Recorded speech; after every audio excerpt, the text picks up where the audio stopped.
Bismillah, alhamdulillah, wassalatu wassalamu ala rasulillah wa ala alihi wa sahbihi wa man walah, amma ba'd.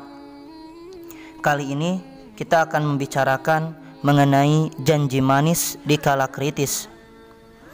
Suatu waktu, secara kebetulan Mullah Nasruddin bersama seorang sahabatnya pergi bersama ke suatu tempat dan melintasi sebuah sungai yang agak dalam.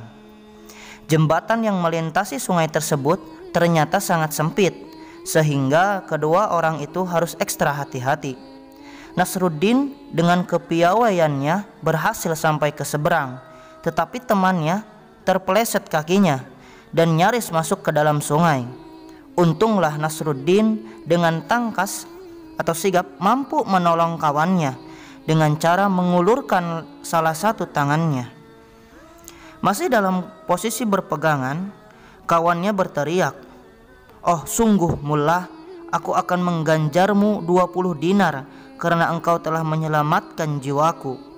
"Terima kasih," jawab Nasruddin sambil melepaskan genggaman tangannya, dan tak ayal lagi membiarkan temannya terjatuh masuk ke dalam sungai. Karena ulah Nasruddin, kawannya itu hampir tenggelam. Untunglah kawannya tersebut bisa berenang hingga kendati susah payah, akhirnya ia bisa selamat dan menuju ke pinggir sungai. Dengan penuh emosi, ia mendamprat Nasruddin. "Mengapa engkau melepaskan tanganmu?" "Untuk mengambil hadiahku," jawab Nasruddin polos.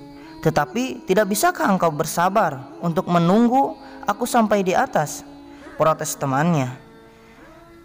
"Dan tidak mampukah engkau bersabar menunggu sampai selamat terlebih dahulu sebelum menawarkan hadiah?" tanggap Nasruddin dengan tenang.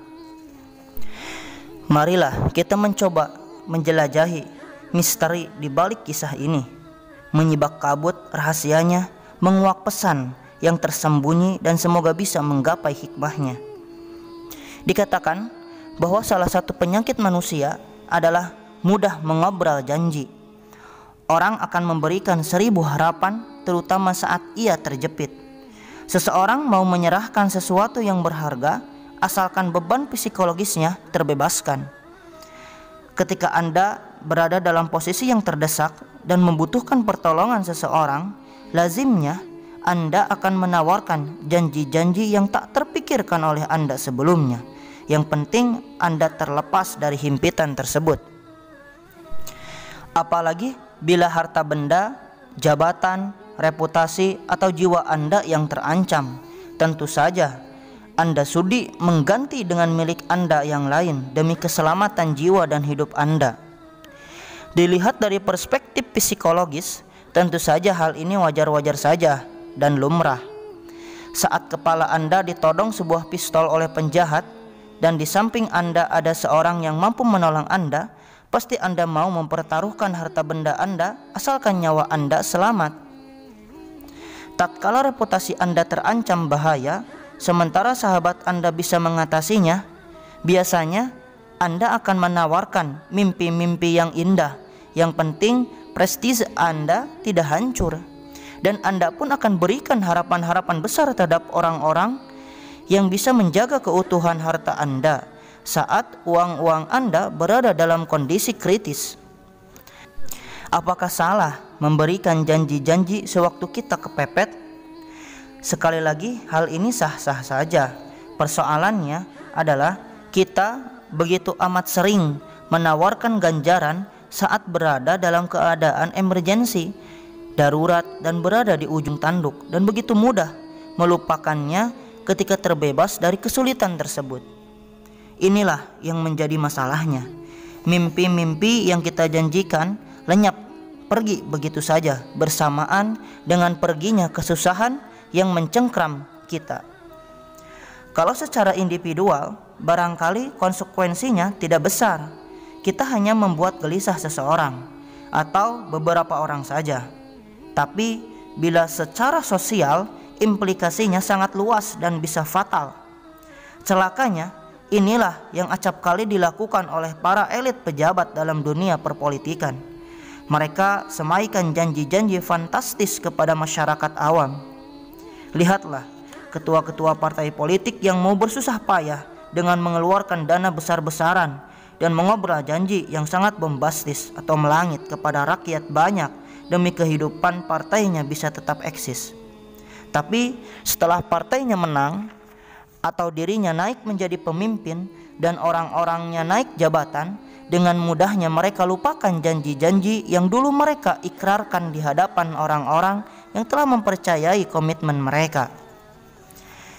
Saya pernah menyaksikan seorang pejabat selevel bupati yang mau payah-payah mengunjungi sebuah dusun kumuh dan terpencil cuma untuk memenuhi undangan acara tasyakuran salah seorang rakyat jelata. Rupanya acara itu dijadikan ajang kampanye pencalonan dirinya yang kedua kalinya. Saat itu ia berada dalam akhir masa jabatannya. Ia sedang berada pada titik kritis. Ketika itu ia mengobrol agenda-agenda yang menakjubkan dan menghipnotis masyarakat desa yang lugu dengan isyarat-isyarat dunia politik yang keruh. Benar saja, ia dapat menarik simpati masyarakat. Ia terpilih untuk kedua kalinya. Namun nyaris tak satu pun dari janji-janjinya yang ia penuhi.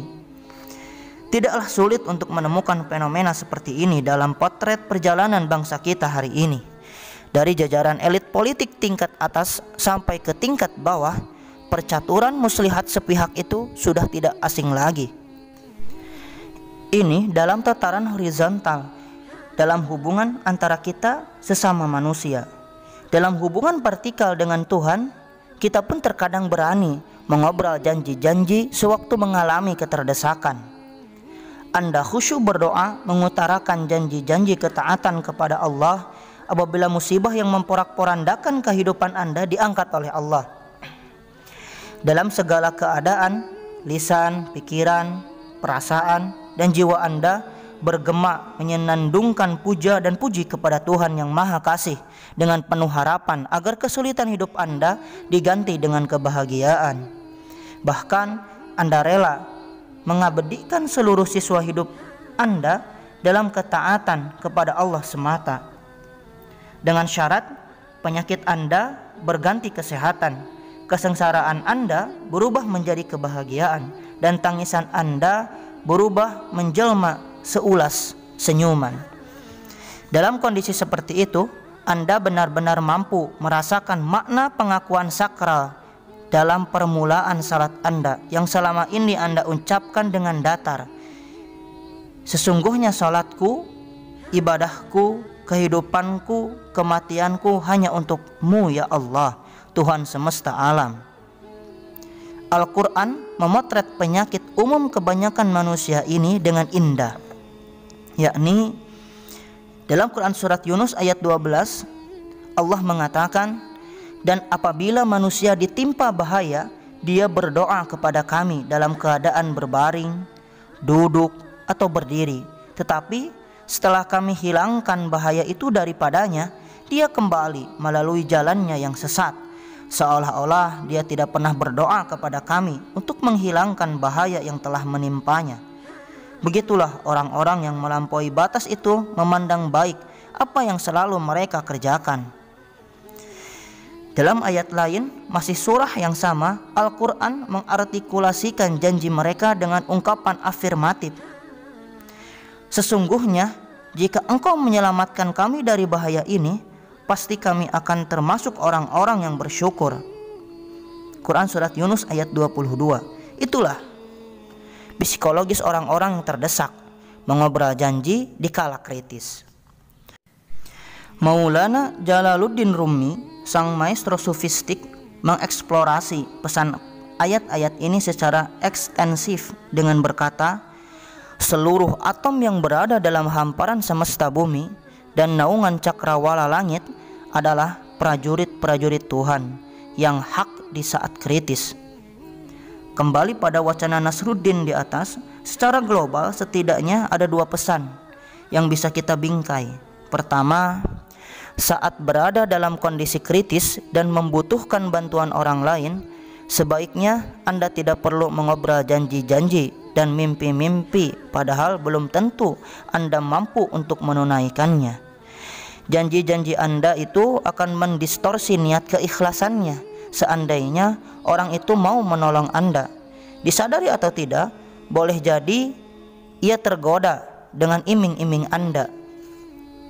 Bukankah lebih baik apabila Anda ungkapkan persoalan Anda dengan terus terang tanpa disertai rayuan yang bombastis? Logikanya, kalau Anda saja sedang berada dalam posisi yang terdesak dan sangat membutuhkan orang lain, lalu bagaimana Anda akan memenuhi keperluan orang lain? Tuangkan saja atmosfer psikologis Anda apa adanya. Percayalah, kejujuran Anda akan melahirkan kepercayaan orang lain terhadap Anda. Bila Anda berdusta atau tidak sanggup melaksanakan komitmen Anda, niscaya reputasi Anda hancur. Ini konsekuensi terhadap orang lain, sekalipun dia sahabat Anda. Sulit untuk tetap percaya kepada kawan yang sudah mengingkari janji, apalagi berkhianat. Dan konsekuensi terhadap Allah Sang Pencipta sungguh lebih fatal. Boleh jadi di dunia ini Anda tidak terkena sanksi, namun di seberang kematian akibatnya sangat mengerikan. Kedua, Anda sama dengan saya sebagai orang awam ketika berhubungan dengan janji-janji politik dari para politikus. Asahlah nalar kritis Anda. Jangan mudah terbuai janji-janji palsu dari para pejabat atau pemimpin partai politik yang sedang terjepit dan membutuhkan suara Anda. Belajarlah dari pengalaman pahit orang lain atau diri sendiri. Tanyalah hati nurani terdalam Anda sebagai radar internal dalam menentukan keputusan Anda. Jika para pemimpin itu sudah begitu tinggi membuai Anda dengan mimpi-mimpi tak terbeli, saya sarankan lebih baik Anda tinggalkan saja dukungan Anda kepadanya daripada Anda menyesal nantinya. Saat Anda meninggalkannya, sebenarnya Anda sudah meraih kemenangan, yaitu kemenangan psikologis. Dengan mengikuti gaya Nasruddin, ketika Anda melepaskan genggaman tangan Anda atau dukungan Anda, maka Anda sudah mengambil hadiahnya saat itu juga. Semoga Allah memberikan kemampuan kepada Anda untuk bisa berpikir jernih ketika memilih, menepati manakala Anda berjanji. Wassalamualaikum warahmatullahi wabarakatuh.